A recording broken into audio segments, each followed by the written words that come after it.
गण, भाई और बहनों, मातृशक्ति को नमन। चैनल 24+ न्यूज के खास, विशेष, मनमोहक, मन को शांति देने वाला और हृदय को शीतलता प्रदान करने वाला और चित्त प्रसन्न करने वाला, चित्त समाधि देने वाला पुनरुत्थान कार्यक्रम में आपका हार्दिक स्वागत है, अभिनंदन है, सत्कार है। पुनरुत्थान कार्यक्रम एक ऐसा है जिसमें प्रतिदिन नए नए विषयों के साथ हम प्रवेश होते हैं और हर विषय जीवन को एक नई दिशा देता है, जीवन को एक नया टिप्स देता है, जीवन को एक नया गुण देता है, जीवन को एक नया गुण देता है। तो उसी क्रम के अंदर आज का हमारा एक जीवन दर्शन का विषय है, जीवन दर्शन और प्रदर्शन। भाई और बहनों, दो शब्द है, जीवन दर्शन और प्रदर्शन, जो कि दोनों ही एक दूसरे से विरुद्ध दिशा के अंदर जाते हैं। एक पूर्व है तो दूसरा पश्चिम है, लेकिन फिर भी उसका हम समन्वय करेंगे और किस तरीके से जो है जीवन दर्शन के अंदर प्रदर्शन का क्या महत्व है बताएंगे। सबसे पहले हम प्रदर्शन की बात करते हैं। प्रदर्शन का अर्थ होता है दिखावा। दिखावा दो तरह का होता है। एक तो व्यक्ति जो अच्छा कार्य करता है वो लोगों के सामने रखता है, लोगों की भलाई के लिए रखता है और लोगों को बताता है और लोगों से उसमें परिवर्तन आता है। ये प्रदर्शन अच्छा है। हर वस्तु के दो पहलू होते हैं, एक सत्य पहलू, दूसरा असत्य पहलू, एक अच्छा पहलू और दूसरा बुरा पहलू। जो प्रदर्शन जो है ईगो को सेटिस्फाई करे या व्यक्ति के अंदर जेलेसी पैदा करे या किसी को हर्ट करे या प्रतिस्पर्धा पैदा करे, वो प्रदर्शन काम का नहीं है। तो जैसा कि मैंने कहा कि किस तरीके से प्रदर्शन जो है जीवन दर्शन बन सकता है, तो अच्छा कार्य का किया हुआ प्रदर्शन जो है जीवन दर्शन बन सकता है। और जो ईगो को लेकर के, राग द्वेष को लेकर के, किसी को गिराने को लेकर के और किसी की ईर्ष्या के साथ में, किसी की डाह के साथ के अंदर किसी को नीचा दिखाने के लिए जो प्रदर्शन किया, कंपटीशन करने के लिए प्रदर्शन किया जाता है, वो बुरा प्रदर्शन है, उसको त्यागा जाना चाहिए। आज हम देखते हैं कि जो प्रदर्शन है वो असत ज्यादा हो गया है। आप ब्याह शादी को देखिए कि दो भाई भाई हैं या दो मित्र हैं, तो वो देखता है कि उसके बच्ची की शादी में या उसके बच्चे की शादी के अंदर ऐसा डेकोरेशन हुआ, ऐसा कार्य हुआ, मेरा उसे सवाया होना चाहिए, लोग वाह वाह करे, लोग याद करे। और वो उस प्रदर्शन के अंदर, खाली होल्ड के अंदर, उसी प्रतिस्पर्धा के अंदर अपने को अच्छा बताने के लिए, अपने अहंकार की तुष्टि करने के लिए वो केवल प्रदर्शन ऐसा करता है कि वह पैसा जो है पानी की तरह बहाता है। मात्र उसके पीछे उद्देश्य यही है कि उसको साथी को नीचा दिखाना या भाई को नीचा दिखाना और लोग कहे कि ये बड़ा आदमी है। उससे क्या होता है, मात्र उसके अहंकार की तुष्टि होती है और इससे कुछ नहीं होता है। और आजकल ये चल रहा है। आजकल सोसाइटी क्यों बिगड़ रही है, ये फालतू के आडंबर के अंदर, फालतू के प्रदर्शन के अंदर। ब्याह शादी में देखिए, बच्चे के जन्मदिन के ऊपर देखिए या कोई अन्य पार्टी के ऊपर देखिए, कोई आयोजन के अंदर देखिए, ये फालतू का प्रदर्शन बहुत ज्यादा हो रहा है। और उसका वास्तव के अंदर लोग तो एक दिन वाहवाही करते हैं, दूसरे दिन भूल जाते हैं। लेकिन जो सात्विक प्रदर्शन किया जाता है, वो सात्विक प्रदर्शन युगों युगों तक याद रहता है, जन्मों जन्मों तक याद रहता है और उसके जीवन काल के अंदर याद रखा जाता है। ऐसा प्रदर्शन किया जाना चाहिए। ऐसा प्रदर्शन क्या है, उदाहरण के तौर पर देखिए कि हमारे यहाँ सामूहिक विवाह की प्रथा है।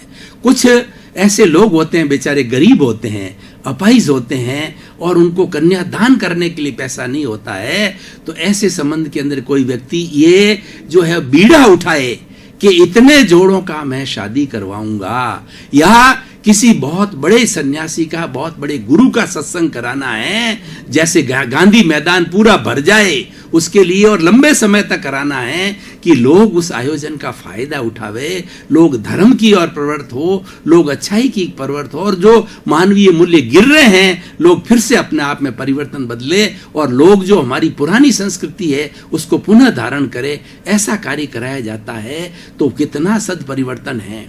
उदाहरण। और दूसरा देखिए, जो बेचारे कोई बेघर होते हैं और कोई व्यक्ति जो है वो उसके पास पैसा बहुत है, उसको जमीन खरीद करके और उसके प्लॉट बन, जैसे कि गवर्नमेंट करती है इंदिरा योजना, उसी तरह से कोई व्यक्ति करता है तो अपनी कॉलोनी बना करके सब बेचारे बेघर लोगों को देता है। तो जिंदगी भर युगों युगों तक जो है वह प्रदर्शन, वो कार्य किया गया याद रखा जाता है।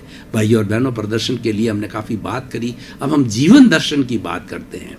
जीवन दर्शन का अर्थ होता है कि हमारे जीवन की प्रस्तुति कैसी हो, हमारी लाइफ फिलॉसफी कैसी हो, वो हमें देखना होता है। लाइफ फिलॉसफी दो तरह की होती है, एक तो इंडिविजुअल होती है और एक कलेक्टिव होती है। इंडिविजुअल तो होता है कि व्यक्ति जो है सुबह से शाम तक किस तरीके से वो जीवन जीता है, और दूसरी कलेक्टिव होती है कि कोई समाज, कोई जाति, कोई समूह, कोई परिवार किस तरीके से जीवन जीता है वो गिना जाता। हम इंडिविजुअल की बात करते हैं। अगर व्यक्ति सुबह से शाम तक जो 24 घंटे भगवान ने सबको दिए हैं, उसके अंदर वो जो है वो दो तरह के लोगों के मैं उदाहरण लेता हूं कि एक व्यक्ति जो है जो सूर्योदय के पूर्व उठ जाता है, सूर्योदय के पूर्व उठ करके भगवान की भक्ति करता है, भजन करता है, उसको मंत्र की चैंटिंग करता है, ध्यान करता है। उस समय में क्या होता है कि हमारी कॉस्मॉस के अंदर जो पॉजिटिव ऊर्जा है वो अमृत के रूप में गिरती है, और वो ऊर्जा हमारे शरीर के अंदर आती है और हमारे पूरे शरीर का शोधन करती है, आत्मा का शोधन करती है, मन का शोधन करती है, चित्त का शोधन करती है, बुद्धि का शोधन करती है, और हमारी हर चीज का शोधन जो है प्रातः काल की जो भगवान के घर की ऊर्जा है, कॉस्मॉस की मिली हुई, वो शोधन करता है। उसके बाद के अंदर वह व्यक्ति जो है, क्योंकि उसका प्योरिफिकेशन हो जाता है, तो वह व्यक्ति दिन भर यही कार्य करता है, यही सोचता रहता है। उसकी हमेशा पॉजिटिव थिंकिंग रहती है कि मेरे द्वारा किसी भी व्यक्ति को किंचित मात्र भी कष्ट न हो, प्राप्त मन वचन काया से इस जगत के किसी भी जीव को किंचित मात्र भी कष्ट न हो, कष्ट न हो, दुख न हो, दुख न हो, ये चिंतन करता है। तो वह प्रारंभ से ही, सुबह से ही जब अपनी कार्य प्रणाली में बैठता है परिवार के साथ के अंदर, तो नाश्ते के अंदर वो मौन रखता है और जो थाली में आया आता है उसी को ग्रहण कर लेता है। कोई टिट्स बिट्स नहीं करता है, कोई प्रतिक्रिया नहीं करता है कि ये अच्छा मिला, ये अच्छा नहीं मिला, और रिएक्शंस नहीं देता है।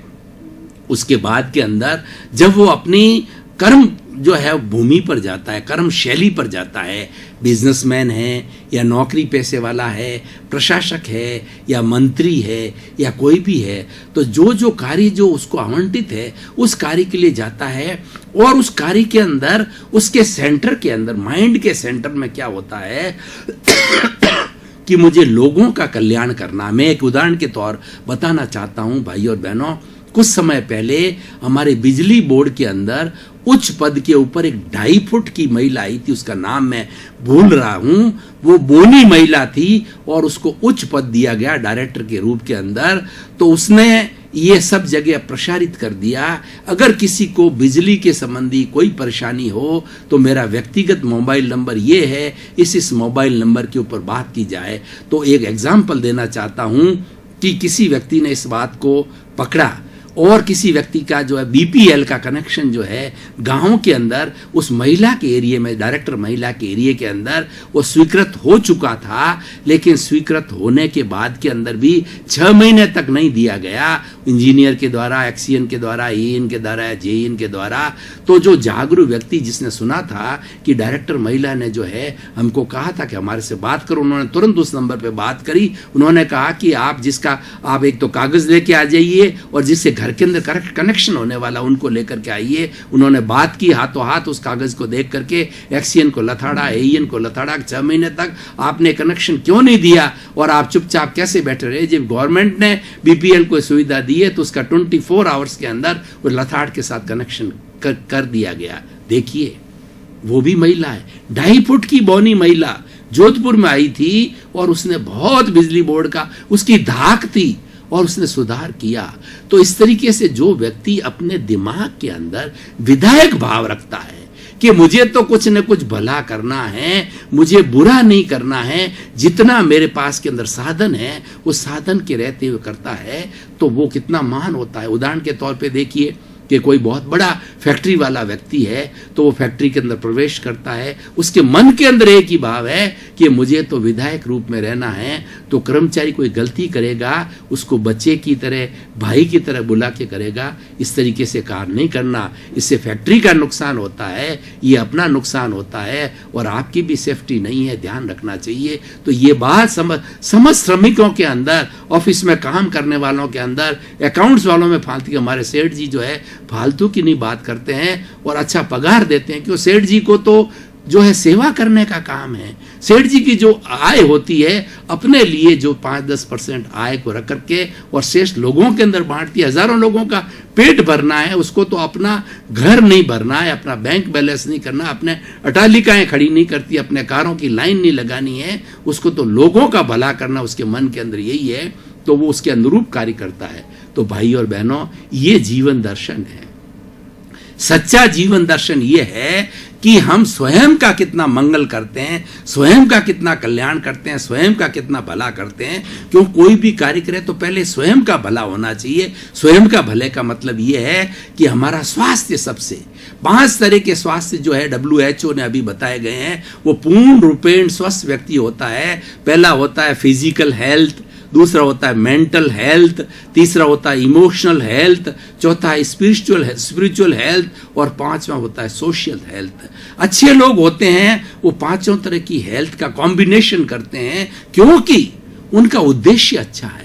उनका उद्देश्य कोई भी नेगेटिव काम करने का नहीं है और कोई भी स्वार्थ की वृत्ति उनके अंदर नहीं है। उनके भी बाल बच्चे हैं और सब बाल बच्चों को अच्छा मिल रहा है, क्योंकि सभी श्रमिक लोग जो है खूब मेहनत करके फैक्ट्री को जो है अच्छा चलाते, कि वो समझते हैं कि फैक्ट्री हमारी, वो ट्रस्टीशिप समझते हैं, हम सब फैक्ट्री के मालिक हैं, तो फैक्ट्री को बहुत बड़ी इनकम होती है। उस इनकम के साथ साथ में सेठ जी को भी अच्छा इनकम मिल जाता है। उसके विपरीत अब हम देखें, एक ऐसा सेठ है जो कि एक्सप्लॉइट करना चाहता है और मजदूरों को जो सैलरी वास्तव में दी जानी चाहिए, गवर्नमेंट ने न्यूनतम सैलरी दी है, उससे भी कम सैलरी देता है और ज्यादा काम कराता है, छोटे बच्चों से काम कराता है। उसके पीछे उसका जो ध्यान एक तरफी हो कि ज्यादा से ज्यादा इस फैक्ट्री में ला करके और मैं मेरी संपत्ति को बढ़ाने के अंदर काम करूं, और उसके रिजल्ट क्या आते हैं भाई और बहनों?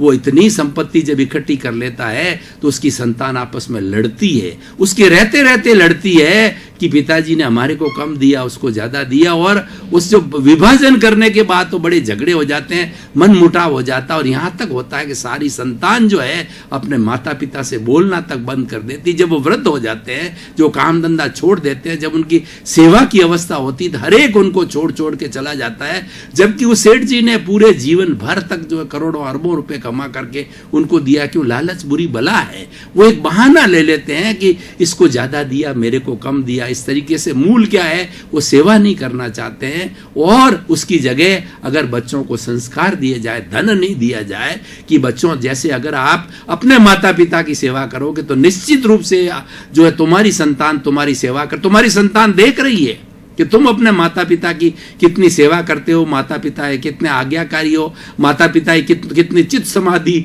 पहुंचाते हो और माता पिता का कितना रिएक्शंस देते हो, माता पिता का कितना रिगार्ड करते हो, माता पिता के मन के अंदर तुम्हारे क्या भाव है, क्या तुम माता पिता को ईश्वर का रूप मानते हो कि नहीं मानते हो। अगर वास्तव में कोई ऐसा बच्चा करता है तो निश्चित रूप से 100% ये कहा जा सकता है कि उसके बच्चे जो है कभी भी ऐसे नालायक नहीं निकल सकते हैं जो उसकी सेवा नहीं करते हैं, वो अवश्य सेवा करेंगे। ये जीवन दर्शन है बंधुओं। जीवन दर्शन ये है कि हम जीवन कैसे जिए। हर व्यक्ति अपने अपने तरीके से जीवन जीता है और ये जो दुनिया है रंगमंच ये जगत है और कर्म खिलावन हार, नाना रूप बनाए के और चेतन खेलन हार।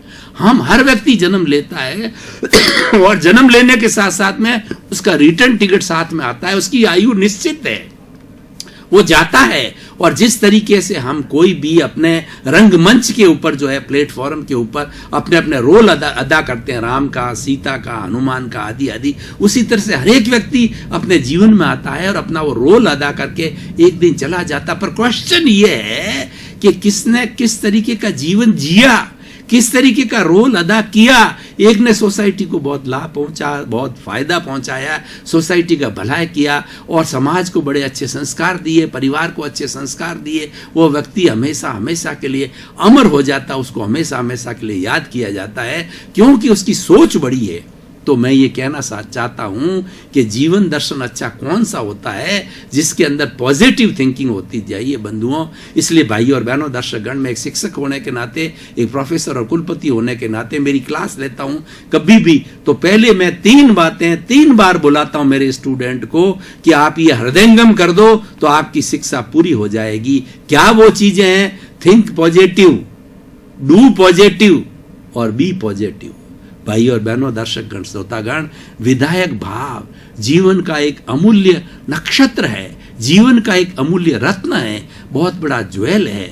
और वो जो अपने विधायक भावों को रखता है, वो पॉजिटिव थिंकिंग करता है, पॉजिटिव डूइंग करता है, तो वो पॉजिटिव बन जाता है। और जो पॉजिटिव होता है उसके साथ में सारे लोग पॉजिटिव रूप से जुड़ जाते हैं और बहुत बड़े बड़े कार्य जो है अनायास ही हो जाते हैं। इतने जो बड़े बड़े आयोजन होते हैं, देश के लिए होते हैं, वो आयोजन सफल क्यों होते हैं कि वह व्यक्ति जो है अहंकारी नहीं होता है, वो निरंकारी होता है, सबको साथ लेके चलता है, उसकी कोई भी तरह की प्रशंसा प्राप्ति की कोई भावना नहीं है, उसका कार्य मात्र सेवा करने का, विधायक भाव रखने का है। तो ऐसा व्यक्ति पूजनीय हो जाता है और कई लोग उसके साथ के अंदर जुड़ जाते हैं। हम देखिए महात्मा गांधी को देखिए, विनोबा भावे को देखिए, और भी ऐसे बहुत से लोग हुए हैं जिन्होंने, विनोबा भावे ने भूदान का युद्ध किया, महात्मा गांधी ने देश को आजाद कराया, विवेकानंद जी ने जो है वो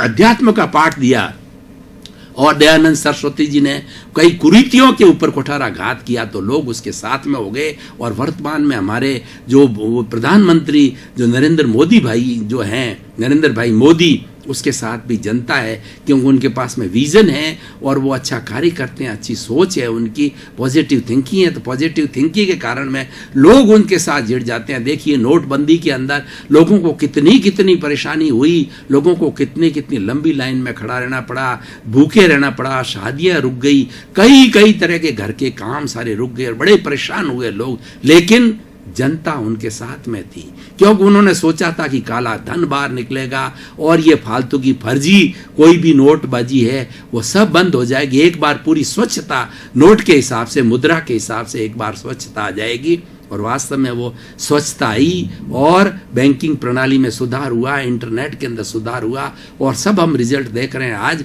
कि हम कोई भी हमारा पैसा जमा कराओ या निकालो, तुरंत हमारे पास में एसएमएस आता है। हर एक व्यक्ति के पास में हर चीज़ का एसएमएस आता है।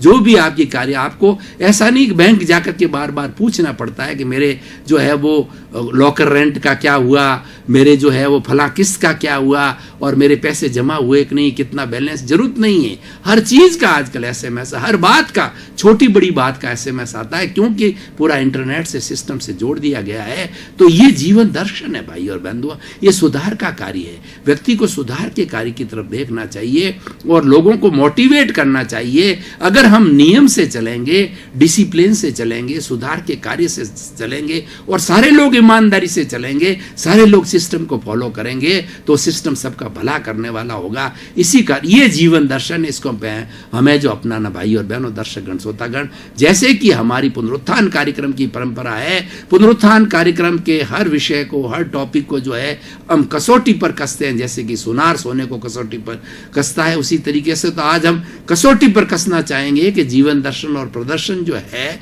जो हमारे जो समाज के लिए किस तरीके से रिलीवेंट है, उपयोगी है, और दूसरा क्या इसकी प्रासंगिकता है। तो जीवन दर्शन को अच्छा जीना, ये हमारी भारतीय संस्कृति की परंपरा है। भाई और बहनों, दर्शकगण, श्रोतागण, आपका बहुत बहुत धन्यवाद, साधुवाद, कृतज्ञता कि आप जो पुनरुत्थान कार्यक्रम को बड़े अच्छे तरीके से देख रहे हो और हमारे पास की ये फीडबैक आ रहा है कि पुनरुत्थान कार्यक्रम पॉपुलर हो रहा है, लोग देख रहे हैं, लोग प्रभावित हो रहे हैं, लोगों में बदलाव आ रहा है, जागरूकता आ रही है। यही पुनरुत्थान कार्यक्रम का उद्देश्य है। सर्वे भवन्तु सुखिनः, सर्वे भवन्तु निरामया। आपका जीवन मंगलमय हो, आनंदमय हो और जीवन दर्शन को जो आप अच्छी तरह से समझ करके अच्छा जीवन जिए, आपके प्रति